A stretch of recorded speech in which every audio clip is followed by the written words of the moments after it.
Hello everyone. जैसा कि हम पिछली क्लास में पढ़ रहे थे पेनक्रियाज ग्रंथि के बारे में, और पेनक्रियाज के अंदर हमने उसकी संरचना में दो प्रकार की कोशिकाओं का जिक्र किया था, एक एसिनार सेल्स और दूसरी आइसलेट्स ऑफ लेगरहैंस के बारे में। हमने डिटेल में आइसलेट्स ऑफ लेगरहैंस को पढ़ना शुरू किया था, जिसमें कि 4 प्रकार की कोशिकाएं पाई जाती हैं, alpha cell, beta cell, delta cell और पीपी सेल, जिस एफ सेल या पीपी सेल जिन्हें हम पेनक्रियाटिक पॉलीपेप्टाइड सेल्स के नाम से भी जानते हैं। फिर हमने आगे ये पढ़ा था कि पहली प्रकार की जो कोशिकाएं हैं एल्फा सेल, उनसे निकलने वाले हार्मोन जो ग्लूकागॉन होता है वह क्या क्या फंक्शंस दिखाता है, इस बारे में हमने डिस्कशन किया था। हम आज दूसरी प्रकार की कोशिकाएं जिनका नाम है बीटा सेल, उनसे निकलने वाले हार्मोन इंसुलिन के बारे में डिस्कशन करने वाले हैं। अब इंसुलिन का हम फंक्शंस डिस्कस करें उससे पहले हमें कुछ जानकारी ये डिस्कस करनी है कि इंसुलिन का निर्माण बीटा सेल के अंदर कैसे होता है, इंसुलिन किसका बना होता है, इस बारे में हम कुछ जानकारी डिस्कस करने वाले हैं। ऐसा डिस्कशन हम क्यों कर रहे हैं वो भी समझें। इंसुलिन की संरचनात्मक दृष्टि हम इसलिए देख रहे हैं क्योंकि इससे संबंधित एक मेजर बीमारी जिसे हम डायबिटीज मेलाइटस के नाम से जानते हैं, उस बीमारी को जब हम पढ़ेंगे तो उसमें ये इंसुलिन वाला जो संरचनात्मक दृष्टि से है उसका पॉइंट ऑफ व्यू भी काम आने वाला है। तो इसलिए हम इंसुलिन की पहले संरचना समझते हैं और फिर इंसुलिन हमारे शरीर में काम क्या करता है, इन दोनों एस्पेक्ट के बारे में हम डिस्कशन करने वाले हैं। सबसे पहले बात करते हैं, यह इंसुलिन जो होता है यह बनने वाला तो कहां पर है, यह बीटा सेल्स के अंदर बनता है। अब आती है बात कि बीटा सेल के अंदर जब इंसुलिन बनने का प्रोसेस चलेगा और प्रोसेस जब पूरा होगा तो जब ब्लड में रिलीज होगा, ध्यान दें बीटा सेल के अंदर तो बहुत सारी गतिविधियां चलेंगी, लेकिन जब ब्लड में रिलीज होगा, जो रिलीज होगा वो तो एक मैच्योर इंसुलिन का मॉलिक्यूल होगा। लेकिन यहां हम जिक्र करेंगे कि सेल के अंदर क्या क्या घटनाएं हुई होंगी। तो सेल के अंदर अलग अलग 3 प्रकार की घटनाएं होती हैं। सबसे पहले निर्माण होता है प्री प्रो इंसुलिन का। ध्यान दें, प्री प्रो इंसुलिन यह स्ट्रक्चर एक इमैच्योर फॉर्म है, एक रॉ मटेरियल के तौर पर है जो कि सेल के अंदर ही बन रहा है। ये वस्तु हमें खून के अंदर देखने को नहीं मिलेगी क्योंकि यह ब्लड के अंदर नहीं है, यह सेल के अंदर अभी चलने वाली प्रक्रिया है। प्री प्रो इंसुलिन बना, फिर इसके फर्दर एक्टिवेशन, फर्दर मेटाबॉलिज्म से प्रो इंसुलिन का निर्माण होगा। ध्यान दें, प्रो इंसुलिन भी फुल्ली मैच्योर या एक्टिव फॉर्म नहीं है। इसके बाद में प्रो इंसुलिन का भी फर्दर मेटाबॉलिज्म होगा और उससे अब इंसुलिन का निर्माण होगा। और अब ये जो इंसुलिन मॉलिक्यूल है it is the mature form of insulin. मतलब इंसुलिन के बनने में कोशिका के अंदर क्या क्या घटनाएं हुई, सबसे पहले प्री प्रो इंसुलिन बना, प्री प्रो इंसुलिन से फिर प्रो इंसुलिन बना और प्रो इंसुलिन से फिर इंसुलिन के मॉलिक्यूल का निर्माण हुआ है। जब खून का सैंपल लेकर खून में अगर हार्मोन की जांच करवाएं तो ब्लड में तो हमें क्या मिलने वाला है, हमें ब्लड में तो इंसुलिन ही मिलने वाला है। क्लियर? और ये दोनों उत्पाद कहां पर होंगे, ये प्रोडक्ट जो है वह सेल के अंदर ही रहने वाली गतिविधियों के अंतर्गत हैं। मींस सेल के अंदर ही जो रिएक्शंस हो रही है उसमें प्री प्रो इंसुलिन और प्रो इंसुलिन का निर्माण होता है। अब बात करते हैं कि ये जो मैच्योर इंसुलिन का मॉलिक्यूल बना है ये किस वस्तु का बना हुआ है, क्या कंटेंट के मिलने से यह इंसुलिन का मॉलिक्यूल बना हुआ है। तात्पर्य यह है कि जैसे हमने थायराइड हार्मोन जब पढ़े थे, T3 और T4 का जब हमने जिक्र किया था तब हमने बात कही थी कि T3 T4 बनने के लिए अंदर टायरोसिन भी आकर मिला है और आयोडीन भी आकर मिला है और उनके मिलने से जाकर T3 T4 का निर्माण हुआ था। वहीं हम यहां पर उसी प्रकार बात करने वाले हैं कि ये जो इंसुलिन का मॉलिक्यूल बना है वो किस वस्तु का बना हुआ है। तो ध्यान दें, इंसुलिन एक प्रकार का प्रोटीन हार्मोन है और प्रोटीन किसके मिलने से बने होते हैं, प्रोटीन अमाइनो एसिड्स के मिलने से बने होते हैं। तो ध्यान दें, हमने शुरुआत में जब हार्मोन्स शब्द पढ़ा था, हार्मोन्स का स्ट्रक्चर के आधार पर क्लासिफिकेशन किया था, तब भी हमने 3 प्रकार के हार्मोन्स पढ़े थे। याद नहीं आ रहा है तो कॉपी में खोल के देखें। शुरुआती जो हमने स्टार्टिंग डिस्कशन किया था उसमें हमने टाइप्स ऑफ हार्मोन में स्ट्रक्चर के आधार पर 3 टाइप डिवाइड किए थे। पहला स्टेरॉइडल हार्मोन्स, दूसरा टायरोसिन से बनने वाले और तीसरा प्रोटीन से बनने वाले हार्मोन। हमारा इंसुलिन हार्मोन जो है वह प्रोटीन से बनने वाले हार्मोन के अंतर्गत आता है, और प्रोटीन से बना हुआ है, इसका मतलब किसके मिलने से बना है? अमाइनो एसिड के मिलने से बना है। अब बात करते हैं कि एक इंसुलिन के मॉलिक्यूल में कितने अमाइनो एसिड होंगे या किस प्रकार की संरचना होगी, उसके बारे में डिस्कशन करते हैं। तो हम इन दोनों प्रोडक्ट का डिस्कशन करेंगे कि प्रो इंसुलिन की संरचना कैसी थी और इंसुलिन मैच्योर मॉलिक्यूल जो है उसकी संरचना कैसी होती है। तो यहां आगे बढ़ते हैं, हम बात करते हैं पहले प्रो इंसुलिन की स्ट्रक्चर के बारे में।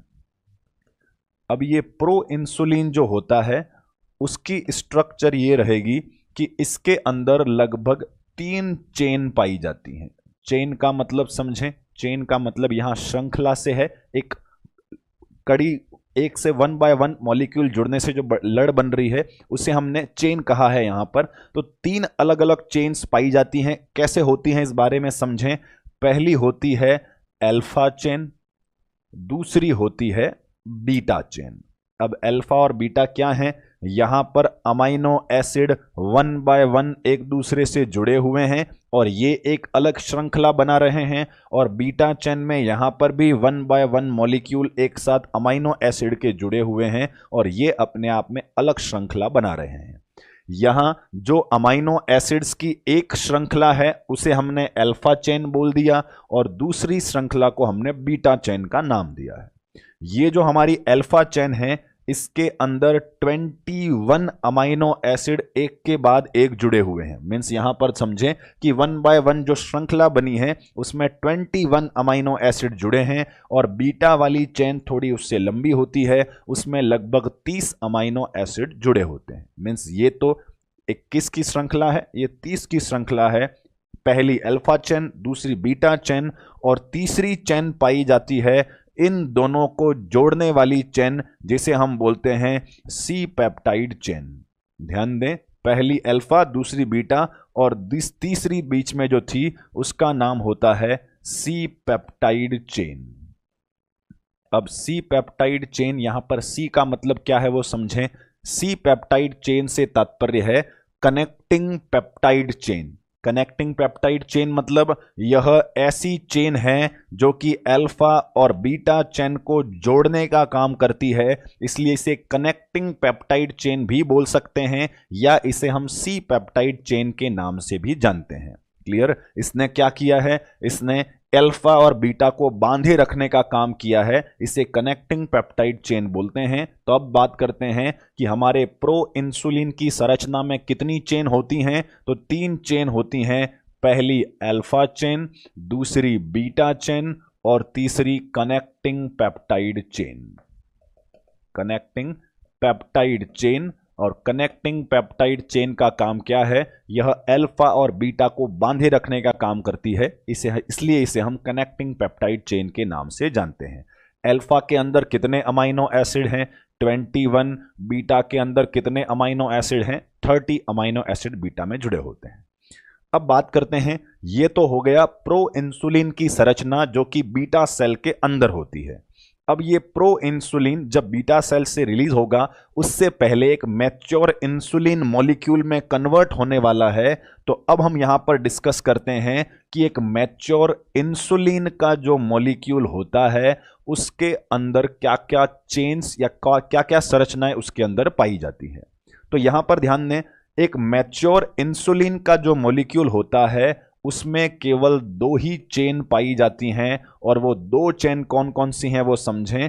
पहली तो होती है वही अल्फा चेन, दूसरी होती है वही बीटा चेन। लेकिन अब इंसुलिन की संरचना ऐसी है कि ये जो अल्फा चेन के मॉलिक्यूल हैं वह बीटा चेन के पास में आकर चिपक गए हैं। अब यहां पर किसी प्रकार की कोई कनेक्टिंग पेप्टाइड चेन प्रेजेंट नहीं है। ध्यान दें, अल्फा और बीटा 2 प्रकार की चेन हमने यहां पर लिखी। पहली चेन का नाम है अल्फा चेन और दूसरी चेन का नाम है बीटा चेन। पहले वाले में 21 अमाइनो एसिड, बीटा वाले में दूसरी चेन में 30 अमाइनो एसिड। किसी प्रकार की एडिशनल कनेक्टिंग पेप्टाइड चेन हमें मैच्योर इंसुलिन के मॉलिक्यूल में नहीं दिखती है। इसका मतलब जो खून में इंसुलिन हमारे बह रहा है उसको अगर हम जांच करें, उसकी संरचना देखें, तो उसके अंदर हमें कोई कनेक्टिंग पेप्टाइड चेन देखने को नहीं मिलती है। दो ही चेन होती हैं, पहली अल्फा और दूसरी बीटा। अल्फा में 21 अमाइनो एसिड, बीटा में 30 अमाइनो एसिड। और अगर आपसे पूछ लिया जाए कि एक मैच्योर इंसुलिन के मॉलिक्यूल में कितने अमाइनो एसिड होते हैं, तो जवाब होना चाहिए 51 अमाइनो एसिड होने वाले हैं। अब ये 51 कहां से आया वो समझें। एक मॉलिक्यूल जो है वह इन दोनों चेन के मिलने से बना है, और इन दोनों चेन को मिलाकर अगर मॉलिक्यूल बना है तो वहां पर टोटल अमाइनो एसिड कितने हो जाते हैं, 51। कहां से आए 51? 21 अल्फा के, 30 बीटा के, दोनों चिपक कर एक उत्पाद जो प्रोडक्ट बनाया है उसे हम इंसुलिन बोलते हैं, और उसमें टोटल 51 अमाइनो एसिड देखने को मिलने वाले हैं। अब अगला इंपॉर्टेंट पॉइंट यह है कि अगर प्रो इंसुलिन में ऐसी बीच में कनेक्टिंग पेप्टाइड चेन थी और हमारे इंसुलिन में ऐसी कनेक्टिंग पेप्टाइड चेन नहीं है, तो प्रो इंसुलिन से जब इंसुलिन मैच्योर मॉलिक्यूल बना होगा तब उन सी पेप्टाइड चेन का क्या हुआ होगा, इस बारे में हम बात करते हैं। तो ध्यान दें, जो प्रो इंसुलिन के अंदर पाई जाने वाली सी पेप्टाइड चेन थी, वह सी पेप्टाइड चेन जो है वह ब्रेक डाउन हो जाएगी। क्या होने वाली है?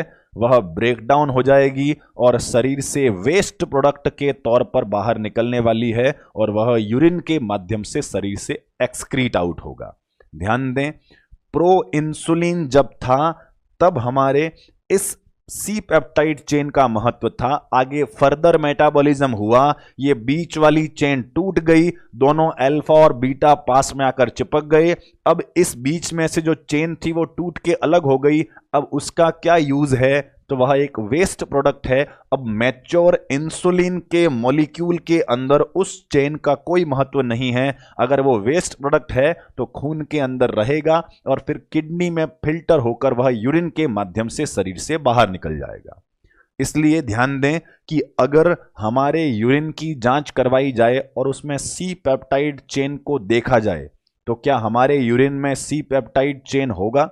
तो जवाब होना चाहिए कि बिल्कुल होगा, क्योंकि हम दैनिक जीवन में जब खाना खाते हैं तो हमारा शरीर रोजाना इंसुलिन तो बनाता ही होगा, और जब मैच्योर इंसुलिन का मॉलिक्यूल बनता है तो वो किसके मेटाबॉलिज्म से बना होगा? तो वह प्रो इंसुलिन के मेटाबॉलिज्म से इंसुलिन बना होगा। तो जब जब प्रो इंसुलिन मेटाबोलाइज होकर इंसुलिन बनेगा तब तब सी पेप्टाइड वेस्ट प्रोडक्ट के रूप में निकलेगा और वह यूरिन के माध्यम से शरीर से एक्सक्रीट आउट होने वाला है। तो इसलिए यूरिन के अंदर जो है वह सी पेप्टाइड चेन प्रेजेंट रह सकती है। अब आगे बढ़ते हैं। अब बात करेंगे कि इंसुलिन संरचना तो हमने पढ़ ली, अब उसके फंक्शंस के बारे में बात करेंगे। फंक्शंस पढ़ने से पहले एक और इंपॉर्टेंट जानकारी याद रखने लायक यह है कि इंसुलिन का जो फॉर्मेशन होता है कहां होता है? तो बीटा सेल में होता है। तो इंसुलिन का जो फॉर्मेशन होता है उस फॉर्मेशन के दौरान एक विशेष मिनरल का अपना महत्वपूर्ण योगदान होता है, और वह विशेष मॉलिक्यूल होता है दैट इज जिंक। ये क्वेश्चन दिल्ली एम्स के एग्जाम में भी आ चुका है और कई सारे एग्जामों में बार बार पूछा जा चुका है कि इंसुलिन के सिंथेसिस में कौन सा मिनरल आवश्यक होता है? तो जवाब होगा कि जिंक।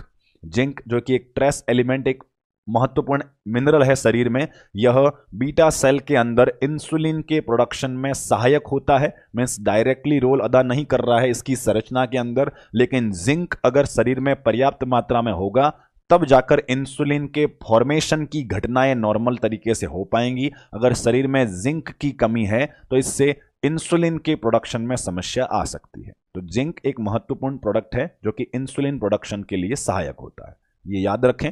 अब आगे बढ़ते हैं, हम बात करेंगे फंक्शंस ऑफ द इंसुलिन के बारे में।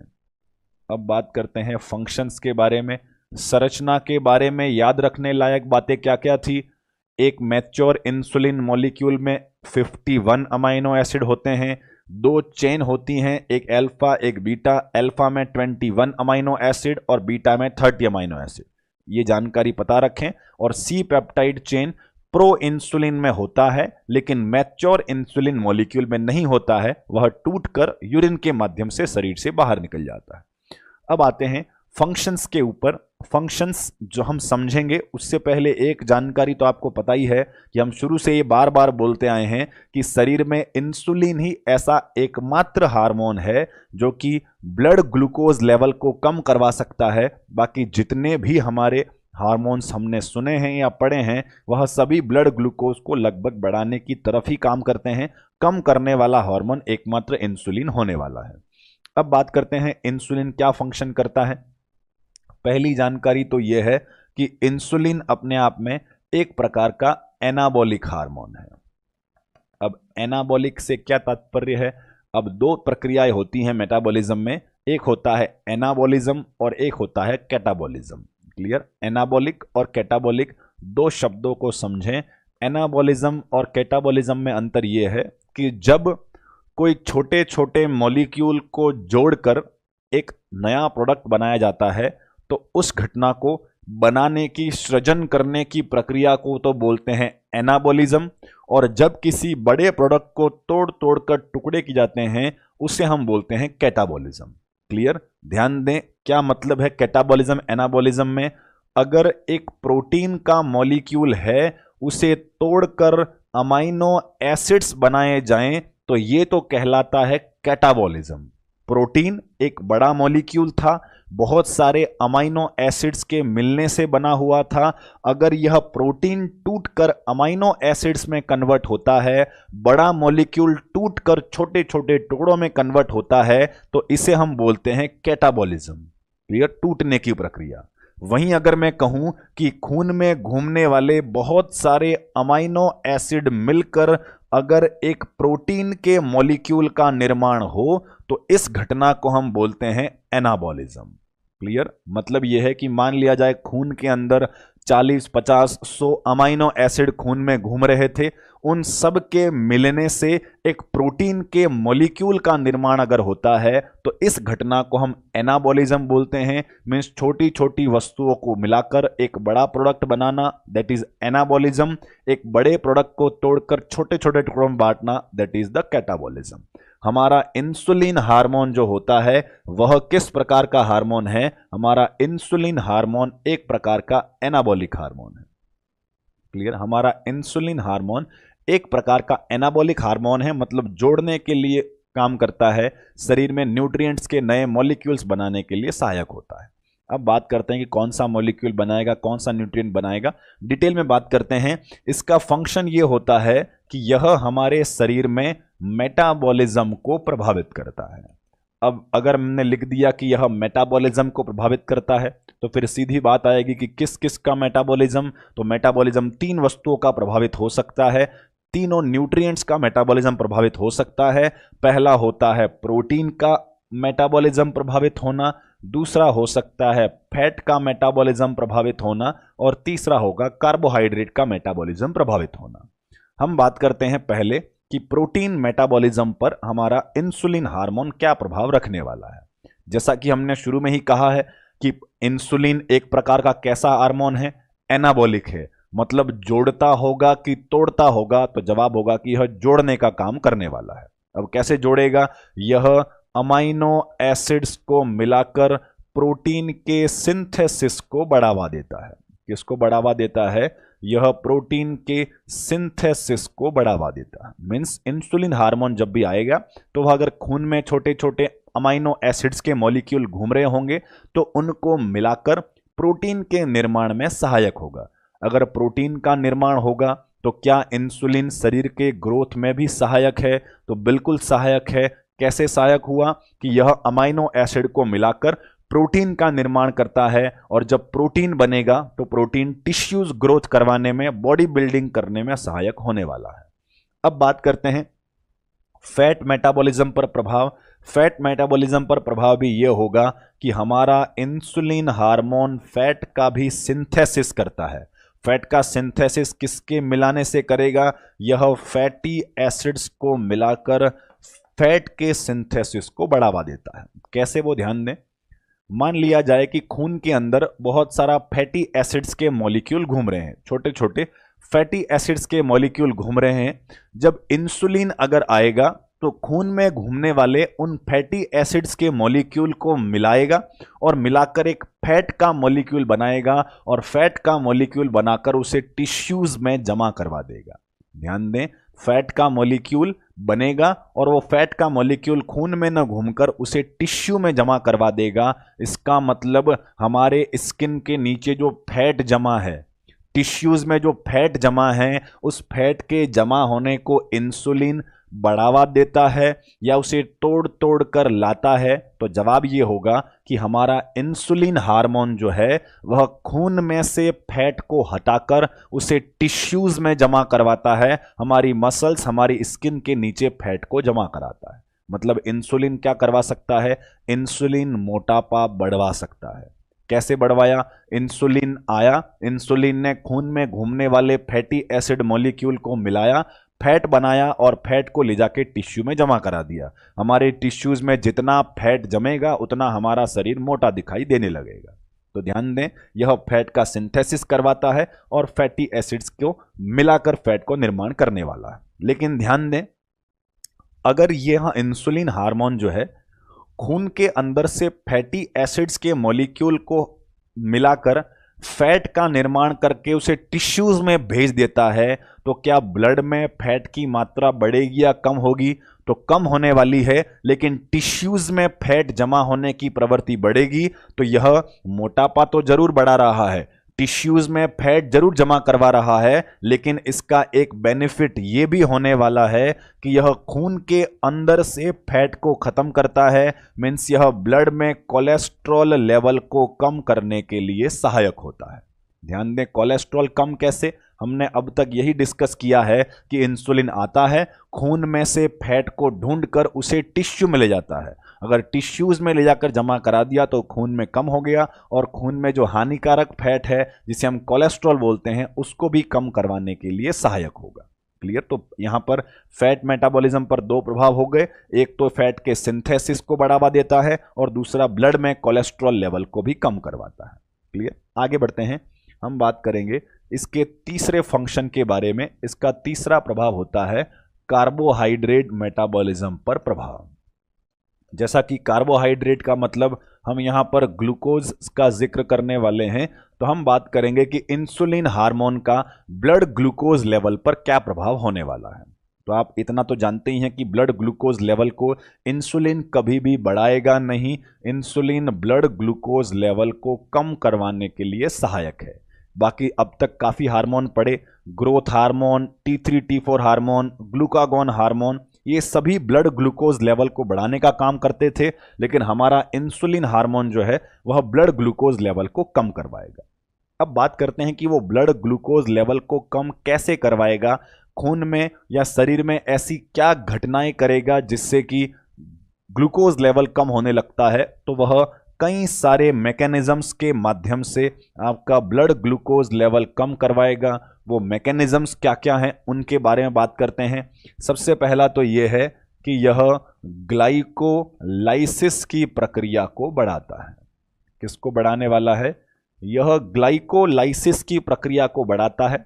ग्लाइकोलाइसिस का मतलब होता है ग्लूकोज को पचाकर एनर्जी प्राप्त करना। अगर हमारे पास एक ग्लूकोज है, उसे पचाकर अगर हम 4 किलो कैलोरी एनर्जी प्राप्त करते हैं, सभी को पता होगा कार्बोहाइड्रेट से मिलने वाली एनर्जी के बारे में। तो अगर हम एक ग्लूकोज के मॉलिक्यूल को पचाकर अगर एनर्जी प्राप्त करते हैं तो इस घटना को हम ग्लाइकोलाइसिस के नाम से जानते हैं। अब ये बताइए, मान लिया जाए मेरे पास में खून में 150 mg/dl इतना लगभग ग्लूकोज है। ध्यान दें, मान लिया मेरे पास 150 mg/dl इतना ग्लूकोज खून में है। अगर मैं उस खून के अंदर वाले ग्लूकोज को थोड़ा थोड़ा पचाकर एनर्जी में कन्वर्ट कर लेता हूं तो मेरे खून का ग्लूकोज लेवल बढ़ेगा कि कम होगा? 150 था, मैंने 10 को पचा लिया और 10 को पचाकर मैंने एनर्जी प्राप्त कर ली, तो अब हमारे खून में ग्लूकोज लेवल बढ़ेगा कि कम होगा? कम होने वाला है। तो यह उस ग्लूकोज के पचने की प्रक्रिया को बढ़ावा देता है और ग्लूकोज अगर ज़्यादा से ज़्यादा पचेगा तो इसका प्रभाव ये होगा कि खून में ग्लूकोज का लेवल कैसा होने वाला है? कम होने वाला है। पहला मैकेनिज्म तो ये हो गया। इसका दूसरा प्रभाव ये होता है कि यह ग्लाइकोजेनेसिस की प्रक्रिया को भी बढ़ावा देता है। किसको बढ़ावा देगा? ग्लाइकोजेनेसिस की प्रक्रिया को बढ़ावा देगा। ये भी हमने पहले डिस्कस किया है। ग्लाइकोजेनेसिस शब्द क्या होता है वो ध्यान दें। अगर खून में ग्लूकोज ज्यादा है, मान लिया जाए कि मेरे पास में खून में ग्लूकोज जो है वो लगभग 200 mg पर DL है। क्लियर?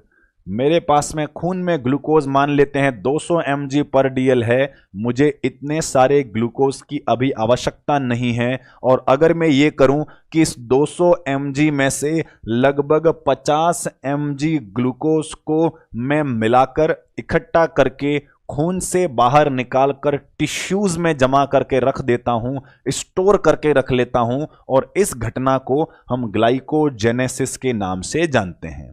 क्लियर? दो शब्द हैं अलग अलग, एक तो लिखा है जेनेसिस और दूसरा लिखा है ग्लाइकोजन। क्लियर? ग्लाइकोजन और जेनेसिस। जेनेसिस मतलब फॉर्मेशन और ग्लाइकोजन मतलब स्टोर्ड फॉर्म ऑफ ग्लूकोज। मतलब ज्यादा ग्लूकोज अगर खून में पड़ा हो तो थोड़ा बहुत उसका खून में से निकालकर टिश्यूज में स्टोर कर देने की प्रक्रिया को ग्लाइकोजेनेसिस बोलते हैं। तो अब सिंपल सा लॉजिक है, अगर मेरे पास 200 mg खून में था, मुझे आवश्यकता नहीं थी, मैंने 50 mg को खून से निकलवा कर टिश्यूज में जमा करके रख दिया, स्टोर करके रख दिया, तो अब मेरे खून में वैल्यू बढ़ेगी या कम होगी? तो सिंपल सी बात है, 50 जमा कर लिया, टिश्यूज में चला गया, तो खून में अब वो 150 ही रह जाएगा, मतलब शुगर लेवल कम होने वाला है। तो इस प्रक्रिया के माध्यम से भी यह ब्लड ग्लूकोज लेवल को कम करवाता है। क्लियर? मतलब स्टोर होने की प्रक्रिया को बढ़ा देता है, खून से निकालकर उसे टिश्यूज में जमा करवा देता है, जिससे ब्लड ग्लूकोज लेवल में कमी आती है। अब बात करते हैं तीसरे फंक्शन के बारे में। It decreases glycogenolysis. ध्यान दें, इट डिक्रीजेज ग्लाइकोजिनोलाइसिस। इन दो घटनाओं को तो बढ़ावा देता है। कौन कौन सी? ग्लूकोज को पचाकर एनर्जी बनाने वाली और खून से ग्लूकोज को हटाकर टिश्यूज में स्टोर करने वाली प्रक्रियाओं को। यह तीसरी घटना को इनहिबिट करता है, उसे डिक्रीज करता है। कौन सी घटना को डिक्रीज करेगा? ग्लाइकोजिनोलाइसिस, जो कि हम पहले ग्लाइकोजन के अंतर्गत भी पढ़ चुके थे। ग्लाइकोजिनोलाइसिस का मतलब होता है जमा ग्लाइकोजन का टूटकर वापस खून में आना, वापस ग्लूकोज के रूप में खून में आना। इसे हम ग्लाइकोजिनोलाइसिस बोलते हैं। अगर टिश्यूज में जमा ग्लाइकोजन टूटकर वापस खून में आएगा तो इससे ब्लड ग्लूकोज लेवल बढ़ेगा कि कम होगा? सिंपल सी बात है कि अगर टिश्यूज में जमा ग्लाइकोजन टूट के वापस खून में आएगा तो ब्लड ग्लूकोज लेवल बढ़ सकता है। लेकिन हमारा इंसुलिन ये नहीं चाहता है, इसलिए इंसुलिन ने इस ग्लाइकोजिनोलाइसिस घटना को क्या कर दिया है? इस घटना को डिक्रीज करवा दिया है। मीन्स टिश्यू में जमा तो करवाता है, लेकिन जमा पड़े हुए ग्लूकोज को वापस टूट कर नहीं आने देता है, ताकि इससे ब्लड ग्लूकोज लेवल में वृद्धि ना हो और ब्लड ग्लूकोज लेवल कम ही होता रहे। क्लियर? चौथा इसका एक्शन होता है कि यह it decreases the gluconeogenesis procedure. यह ग्लूकोनियोजेनेसिस घटना को भी इनहिबिट करता है। अब ग्लूकोनियोजेनेसिस, नियो मतलब नया, ग्लूको मतलब ग्लूकोज और जेनेसिस मतलब सिंथेसिस, मतलब नॉन कार्बोहाइड्रेट सब्सटेंसेस से ग्लूकोज के बनने की घटना को ये इनहिबिट कर देता है। मतलब फैट और प्रोटीन का इस्तेमाल करके ग्लूकोज बनाया जाए, इस घटना को इंसुलिन रोक देता है। इसका मतलब नया ग्लूकोज नहीं बनने देगा, और नया ग्लूकोज नहीं बनने देगा तो इसका प्रभाव भी ब्लड ग्लूकोज लेवल पर क्या होने वाला है? ब्लड ग्लूकोज लेवल डिक्रीज होने वाला। तो यहां पर इन दो घटनाओं को तो इंसुलिन बढ़ाता है और इन दो घटनाओं को इंसुलिन कम करता है, और इस प्रकार इसका ओवरऑल प्रभाव क्या रहने वाला है कि यह हमेशा चाहता है कि ब्लड ग्लूकोज लेवल को क्या करवाया जाए? कम करवाया जाए। क्लियर? इसके अलावा कुछ और फंक्शंस भी होते हैं, वो समझें। It increases peripheral utilisation of glucose. किसको बढ़ाता है? यह पेरिफेरल यूटिलाइजेशन ऑफ ग्लूकोज को बढ़ाता है। अब पहले इस सेंटेंस का मतलब समझें कि क्या लिखा गया है। पेरिफेरल का मतलब होता है दूर दूर तक, मीन्स हाथ पैर की जो उंगलियां हैं, हाथ पैर के जो टिश्यूज हैं, उसे हम पेरिफेरल बोलते हैं। अब पेरिफेरल और यूटिलाइजेशन का मतलब होता है इस्तेमाल होना, यूटिलाइज होना या इस्तेमाल होना, उसे हम यूटिलाइजेशन बोलते हैं। और पेरिफेरल मतलब दूर दूर वाले, तो वहां पर जो दूर दूर वाले हमारे टिश्यूज हैं उनमें ग्लूकोज के इस्तेमाल को बढ़ा देता है। मीन्स जो हाथ की मसल है, पैर की मसल है, उसमें ग्लूकोज इस्तेमाल होने लग जाए, काम में आने लग जाए, इस घटना को इंसुलिन बढ़ाता है। अब अगर मैं कहूं कि मेरे पास में खून में 180 mg ग्लूकोज पड़ा हुआ था और इंसुलिन ने आकर यह किया कि हाथ पैर के अंदर ग्लूकोज को थोड़ा बहुत यूटिलाइज करवा दिया, इस्तेमाल करवा दिया, तो अब मेरे पास ग्लूकोज की मात्रा बढ़ने लगेगी या कम होने लगेगी, तो ब्लड शुगर लेवल कम होने लगेगा। तो इंसुलिन ब्लड शुगर लेवल को कम करवाने के लिए पेरिफेरल पार्ट में ग्लूकोज के यूटिलाइजेशन को इंक्रीज करवा देता है, और साथ ही साथ it decreases the absorption of glucose from the GIT. Glucose from the GIT मतलब यह है कि इंसुलिन जो है वह जीआईटी ट्रैक्ट से ग्लूकोज के एब्जॉर्प्शन को भी थोड़ा इनहिबिट करता है। अब जीआईटी ट्रैक्ट में इंसुलिन जाकर ग्लूकोज के एब्जॉर्प्शन को इनहिबिट करेगा, तो क्या होगा, इससे ग्लूकोज का एब्जॉर्प्शन की जो प्रक्रिया है वो कम हो जाएगी, और ग्लूकोज कम एब्जॉर्ब होगा तो ब्लड में शुगर लेवल ज्यादा तेजी से नहीं बढ़ेगा और वो कम रहने वाला है। क्लियर? तो ये हो गया कि जीआईटी से आने वाले ग्लूकोज को एब्जॉर्ब नहीं होने देना है, जो खून में पड़ा है उसको यूटिलाइज करवा देना है, और साथ ही साथ इन चारों घटनाओं को प्रभावित करके ब्लड शुगर लेवल को कम लाना है। ध्यान दें, हमने ये लिखा है, इसका मतलब ये नहीं है कि इंसुलिन कभी चाहता ही नहीं है कि ग्लूकोज एब्जॉर्ब ना हो। हम खाना खाते हैं तो ग्लूकोज एब्जॉर्ब भी होता है, लेकिन इंसुलिन थोड़ा बहुत प्रभाव ये रखता है कि एक्सेसिव एब्जॉर्प्शन को थोड़ा इनहिबिट करे, थोड़ा प्रिवेंट करे। क्लियर? बाकी ग्लूकोज खाएंगे तो एब्जॉर्ब तो होगा, खून में ग्लूकोज बढ़ेगा, लेकिन इंसुलिन थोड़ा यह प्रभाव चाहता है कि वह थोड़ा एब्जॉर्प्शन को कम करे, एब्जॉर्प्शन पूरी तरह से बढ़ावा न दे। इसलिए यहां पर हमने एक्शन लिखा है कि decreases the absorption of glucose from the GIT. Clear? तो ये थे कार्बोहाइड्रेट मेटाबॉलिज्म पर पड़ने वाले प्रभाव, और ओवरऑल प्रभाव यह है कि यह हार्मोन ब्लड ग्लूकोज लेवल को कम करवाने के लिए काम करने वाला है। और ब्लड ग्लूकोज कम कैसे करवाता है, यह अगर आपसे पूछा जाए तब आपको ये 6 अलग अलग पॉइंट याद होने चाहिए। पहला, यह ग्लाइकोलाइसिस को बढ़ाता है। दूसरा, यह ग्लाइकोजेनेसिस को बढ़ाता है।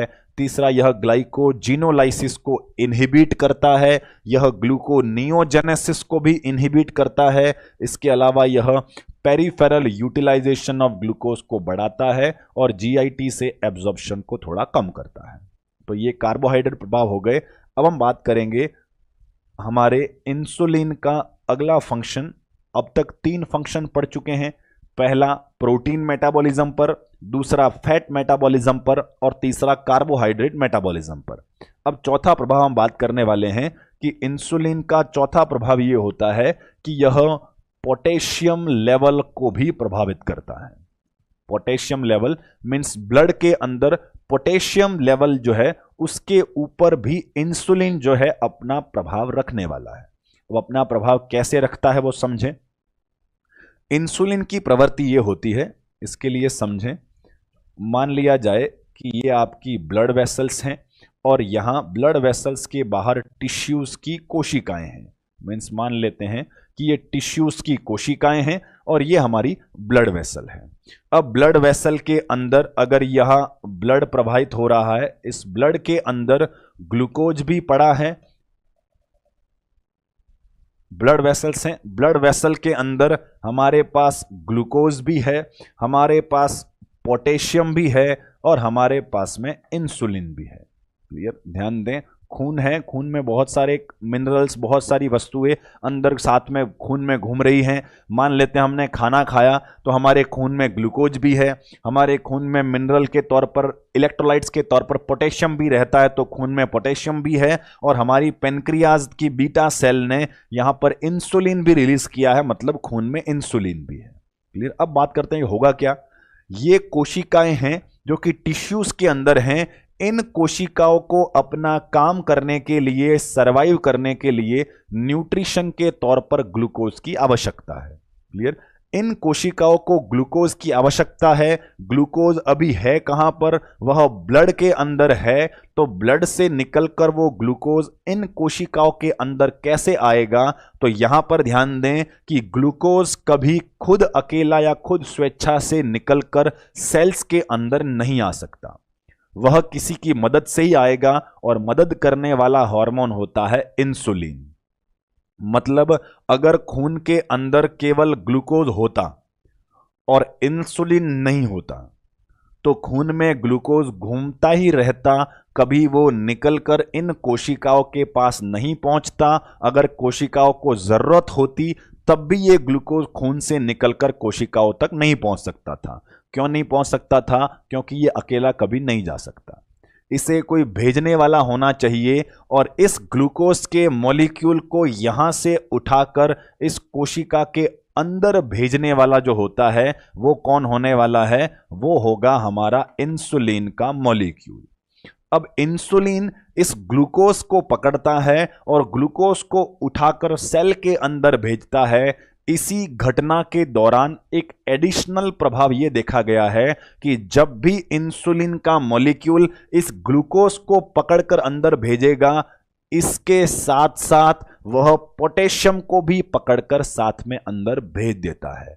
इसका मतलब इंसुलिन ने क्या किया? इंसुलिन ने यह किया कि इन कोशिकाओं के अंदर ग्लूकोज भेजना था तो ग्लूकोज को खून के अंदर से पकड़ा और उसे कोशिकाओं के अंदर भेज दिया। लेकिन कोशिकाओं में ग्लूकोज को भेजने के दौरान साथ में ग्लूकोज के साथ साथ किसको भेज दिया? उसने ग्लूकोज के साथ साथ पोटेशियम को भी पकड़कर सेल के अंदर भेज दिया। इसका मतलब सेल के अंदर ग्लूकोज भी गया और पोटेशियम भी गया। इन दोनों को भेजने का काम किसने किया? इंसुलिन ने किया। अब ये बताइए, अगर हमारा इंसुलिन ऐसे खून के अंदर से ग्लूकोज को पकड़कर सेल में भेज देता है तो फिर ब्लड ग्लूकोज लेवल पर क्या प्रभाव पड़ेगा? अगर यहां से उठाकर उसे सेल में भेज दें तो खून में ग्लूकोज की मात्रा बढ़ेगी या कम होगी? तो सामान्य कॉमन सेंस वाला जवाब है कि सर अगर खून से उठाकर उसे कोशिका में रख दिया है तो खून में तो कम ही पड़ेगा। इसका मतलब इंसुलिन ब्लड ग्लूकोज लेवल को तो कम करवाता ही है। साथ ही साथ अगर मैं ये कहूं कि इंसुलिन ब्लड पोटेशियम लेवल पर क्या प्रभाव डालता है, अगर इंसुलिन रिलीज होगा तो खून में पोटेशियम का लेवल कैसा होगा? बढ़ जाएगा कि कम हो जाएगा? तो यहां भी जवाब होना चाहिए कि हमारा इंसुलिन जो है वह ब्लड के अंदर पाए जाने वाले पोटेशियम के लेवल को भी कम करता है। तो ये बताइए कि हमारा इंसुलिन, एक थोड़ा कंफ्यूजिंग सोचने वाला सवाल है, ध्यान दें। हमारा इंसुलिन बॉडी के अंदर से पोटेशियम को कम करता है या बढ़ाता है या कुछ नहीं करता है? सवाल ध्यान से सुने।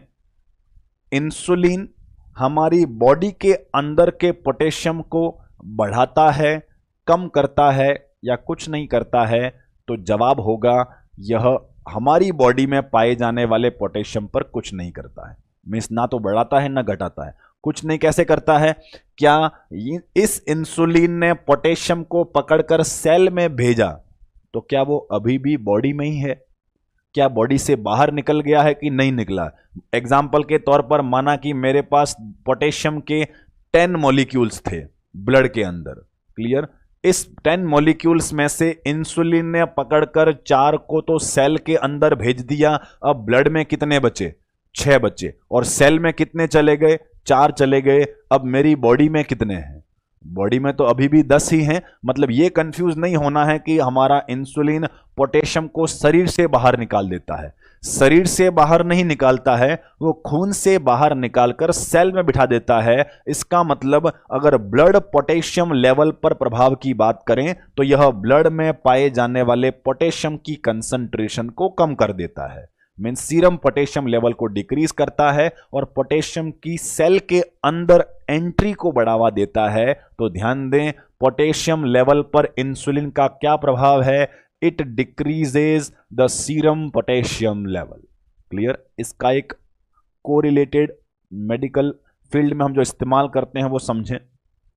आप में से किसी ने भी अगर अस्पताल में काम किया है, इमरजेंसी डिपार्टमेंट में, या कभी भी किडनी वाले, नेफ्रो वाले डिपार्टमेंट में काम किया हो, तो आपने एक प्रकार के मरीज देखे होंगे, सीकेडी के मरीज, क्रॉनिक किडनी डिजीज।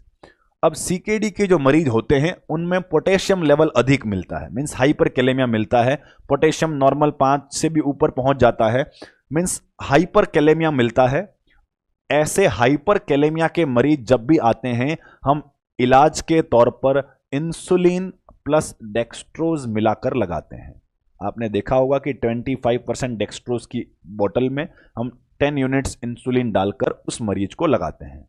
अब बात करते हैं कि जिन मरीजों के अंदर पोटेशियम का लेवल ज़्यादा है उनमें इंसुलिन दे देने से क्या फ़ायदा होगा? तो इंसुलिन दे देने से फ़ायदा ये होगा कि जैसे ही आप उसके ब्लड में इंसुलिन देंगे, वो उस पोटेशियम को पकड़ पकड़ कर कहाँ भेज देगा? सेल में भेज देगा, जिससे सीरम पोटेशियम लेवल में कमी आएगी। तो इतना याद रखें कि हाइपरकैलेमिया के ट्रीटमेंट के लिए हम इंसुलिन प्लस डेक्सट्रोज लगाते हैं। अब ये कन्फ्यूजन भी अगर आप में रह गया है कि सर अगर काम इंसुलिन कर रहा था तो फिर हमने केवल इंसुलिन का इंजेक्शन ही क्यों नहीं लगाया, हमने वो डेक्सट्रोज की बोतल में डाल के क्यों दिया? तो उसका जवाब ये है कि अगर मैं इस मरीज को पोटेशियम को ठीक करने के लिए अकेला इंसुलिन ही लगा देता तो क्या हमारे द्वारा लगाया गया इंसुलिन केवल पोटेशियम को ही पकड़ पकड़ कर सेल में भेजता या ग्लूकोज को भी भेजता? तो जवाब तो यही होगा कि सर ग्लूकोज और पोटेशियम दोनों को पकड़कर भेजता है। और अगर हम इंसुलिन दे देते और वह इंसुलिन आकर ग्लूकोज को भी पकड़ पकड़ कर सेल में भेज देता तो क्या इसमें हाइपोग्लाइसीमिया में जाने के चांस थे या नहीं थे? तो बिल्कुल चांस थे। तो हम ये चाहते हैं कि इसका बढ़ा हुआ पोटेशियम भी सही हो जाए और इसमें ग्लूकोज भी कम ना हो। इसके लिए हमने ये किया कि बाहर से ग्लूकोज भी दे दिया, साथ में इंसुलिन भी दे दिया, और ये इंसुलिन जाकर ग्लूकोज को सेल में एंट्री भी करवाएगा, साथ में पोटेशियम की भी एंट्री करवाएगा। सीरम पोटेशियम लेवल तो कम की तरफ आएगा लेकिन ग्लूकोज नॉर्मल बना रहेगा, क्योंकि जो ग्लूकोज सेल में जा रहा है वो हमने बाहर से साथ में ही दे दिया है ताकि मरीज हाइपोग्लाइसीमिया में न जाए। क्लियर? तो ये था हमारा चौथे फंक्शन के बारे में। इसके साथ ही हमारे इंसुलिन के चारों फंक्शन पूरे हो चुके हैं। पहला प्रोटीन मेटाबॉलिज्म पर प्रभाव, दूसरा फैट मेटाबॉलिज्म पर प्रभाव, तीसरा कार्बोहाइड्रेट और चौथा पोटेशियम लेवल पर प्रभाव। चारों समझ में आ गए हों तो आगे बढ़ते हैं। हम बात करेंगे हमारे तीसरे प्रकार के हार्मोन के बारे में। हमारा तीसरा हार्मोन था डेल्टा सेल से निकलने वाला hormone, and that is somatostatin hormone. कौन सा होने वाला है? Somatostatin hormone. अब सोमेटोस्टेटिन शब्द जो है वो हमने पहले भी पढ़ा है। याद करें कि सोमेटोस्टेटिन शब्द पहले कहाँ पढ़ा है? तो हमने सोमेटोस्टेटिन शब्द जब हाइपोथैलेमस के हार्मोन्स पढ़े थे। हाइपोथैलेमस का हार्मोन दैट इज GHIH। कौन सा हार्मोन? जब GHIH हार्मोन की बात कही थी, ग्रोथ हार्मोन इनहिबिटरी हार्मोन, तो GHIH is also known as the somatostatin. इसका मतलब हाइपोथैलेमस से निकलने वाला GHIH भी सोमेटोस्टेटिन कहलाता है, और पेनक्रियास की डेल्टा सेल से निकलने वाला हार्मोन भी क्या कहलाता है? सोमेटोस्टेटिन कहलाता है। अब थोड़ा कंफ्यूजन क्रिएट हो सकता है, दोनों एस्पेक्ट को अलग अलग क्लियर करें। ये GHIH कहां से निकला था? ये GHIH हाइपोथैलेमस से निकला था। क्लियर? ये हाइपोथैलेमस से निकला था। ये GHIH किसके पास पहुंचता है? पिट्यूटरी के पास पहुंचता है और काम क्या करवाता है, यह ग्रोथ हार्मोन के प्रोडक्शन को इनहिबिट करता है, उसे डिक्रीज करवाने का काम करता है। क्लियर। अब ध्यान दें, हाइपोथैलेमस से निकलने वाला GHIH, जिसका अन्य नाम हमने सोमेटोस्टेटिन रखा था, ये हमारी पेनक्रियाज में निकलने वाले डेल्टा सेल के हार्मोन सोमेटोस्टेटिन से अलग है। दिखने में दोनों सेम जरूर हैं, लेकिन दोनों का काम अलग अलग है। हाइपोथैलेमस से निकलने वाले सोमेटोस्टेटिन का फंक्शन तो ये हमने लिखा कि यह पिट्यूटरी में जाकर GHIH को इनहिबिट करता है, लेकिन ये हमारी पेनक्रियाज से निकलने वाला जो सोमेटोस्टेटिन है, इसका प्रभाव हमारे पिट्यूटरी पर न होकर कहां होने वाला है, हमारे GIT ट्रैक्ट पर होने वाला है। तो ये कंफ्यूजन न रखें, इतना पता रखें कि दोनों जगह से निकलने वाले हार्मोन का नाम सोमेटोस्टेटिन जरूर रखा है, कि दिखने में लगभग सिमिलर से दिखते हैं, इसलिए नाम सोमेटोस्टेटिन रख दिया। लेकिन पेनक्रियाज से निकलने वाला सोमेटोस्टेटिन GIT ट्रैक्ट के ऊपर इंफ्लुएंस रखता है, और हाइपोथैलेमस से निकलने वाला सोमेटोस्टेटिन हमारी पिट्यूटरी के ऊपर प्रभाव रखता है। क्लियर। तो यह हाइपोथैलेमस वाला सोमेटोस्टेटिन तो हम पहले पढ़ चुके हैं। यहां हम बात करने वाले हैं पेनक्रियाज से निकलने वाले सोमेटोस्टेटिन के बारे में, जो अपना प्रभाव कहां पर रखता है, GIT ट्रैक्ट पर। अब GIT में क्या क्या फंक्शन करेगा वो समझें।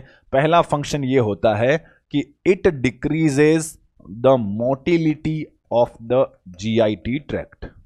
Motility of the GIT tract, ध्यान दें, it decreases motility of GIT। Motility शब्द का मतलब समझें। मोटिलिटी शब्द का मतलब होता है गतिशीलता या मूवमेंट। यहां पर मोटिलिटी मतलब मूवमेंट। किसके मूवमेंट? GIT ट्रैक, मतलब GIT में जो पेरिस्टाल्टिक गतिविधियां होती हैं उन पर सोमेटोस्टेटिन ये प्रभाव रखता है कि उस पेरिस्टाल्टिक गतिविधियों को एक्सेसिव होने से रोकता है, उन्हें थोड़ा इनहिबिट करता है। क्लियर। दूसरा फंक्शन ये देखा गया है कि it also decreases the release of insulin and glucagon. यह इंसुलिन और ग्लूकागॉन के रिलीज को थोड़ा इनहिबिट करता है, मतलब डेल्टा सेल से निकलने वाला हार्मोन अल्फा और बीटा सेल्स से जो सीक्रेशंस निकलते हैं उन्हें थोड़ा इनहिबिट करता है, और साथ ही साथ यह GIT ट्रैक्ट की मोटिलिटी को भी कम करता है। तो ये दो फंक्शन याद रखने हैं, किसके? पेनक्रियाज की डेल्टा सेल से निकलने वाले सोमेटोस्टेटिन के। हमारी हाइपोथैलेमस से निकलने वाले सोमेटोस्टेटिन का काम क्या था? एकमात्र काम पिट्यूटरी के पास जाना और ग्रोथ हार्मोन को कम करवाना, उसे इनहिबिट करवाना। तो ये था हमारे सोमेटोस्टेटिन के दो फंक्शन। अब आगे बढ़ते हैं। हमारा चौथा और आखिरी प्रकार की कोशिकाएं जिससे निकलने वाले हार्मोन का नाम था, that is the pancreatic polypeptide.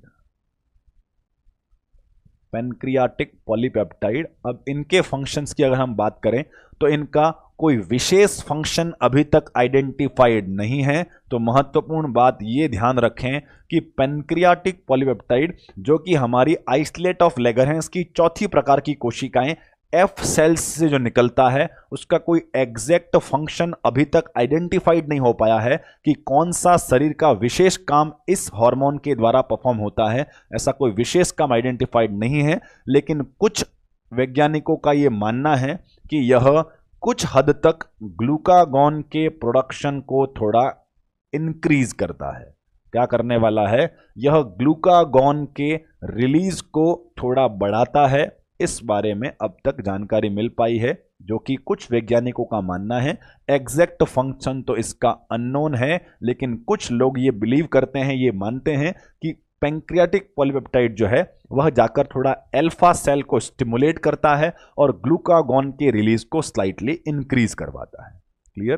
तो ये था हमारे चौथे प्रकार की कोशिकाएं और उनसे निकलने वाले हार्मोन पेनक्रियाटिक पॉलीपेप्टाइड के बारे में। तो इसके साथ ही हमारी चारों प्रकार की आइसलेट्स ऑफ लेगरहैंस कोशिकाओं के बारे में जानकारी पूरी हो चुकी है। हमने अब तक 4 कोशिकाएं अल्फा, बीटा, डेल्टा और PP सेल्स, F सेल्स, उन सब के बारे में जानकारी पढ़ी और उनसे निकलने वाले हार्मोन का फंक्शन भी पढ़ा। पहले ग्लूकागॉन का फंक्शन पढ़ा, देन इंसुलिन की संरचना भी पढ़ी और उसके फंक्शंस भी पढ़े। फंक्शंस 4 हैं, प्रोटीन पर, फैट पर, कार्बोहाइड्रेट पर और पोटेशियम लेवल पर। प्रोटीन का सिंथेसिस, फैट का भी सिंथेसिस, ग्लूकोज के लेवल को कम करना और सीरम पोटेशियम लेवल को भी कम करना। फिर हमने पढ़ा सोमेटोस्टेटिन के फंक्शन के बारे में। तो सोमेटोस्टेटिन जो होता है उसका फंक्शन भी रहेगा कि यह decreases GIT motility, GIT track के मूवमेंट को थोड़ा कम करता है, और साथ ही साथ it decreases the release of insulin and glucagon, यह इंसुलिन और ग्लूकागॉन के रिलीज को भी स्लाइटली कम करता है। क्लियर। और आखिरी हमने पेनक्रियाटिक पॉलीपेप्टाइड का फंक्शन पढ़ा कि इसका फंक्शन अननोन होता है, और यह स्लाइटली ये माना गया है कि कुछ वैज्ञानिकों द्वारा माना गया है कि यह ग्लूकागॉन के रिलीज को स्लाइटली बढ़ाता है। क्लियर। तो आज के लिए इतना ही। हम नेक्स्ट क्लास के अंदर इंसुलिन से संबंधित बीमारी के बारे में डिस्कस करने वाले हैं, और इंसुलिन से संबंधित महत्वपूर्ण बीमारी होती है डायबिटीज मेलाइटस। सभी ने बीमारी का नाम सुना ही होगा। तो हम आने वाली क्लास में डायबिटीज मेलाइटस क्या होता है, उसके क्या लक्षण हो सकते हैं, क्या कॉम्प्लिकेशन होते हैं, उन सब के बारे में डिटेल्ड स्टडी करने वाले हैं। तो आज के लिए इतना ही। धन्यवाद।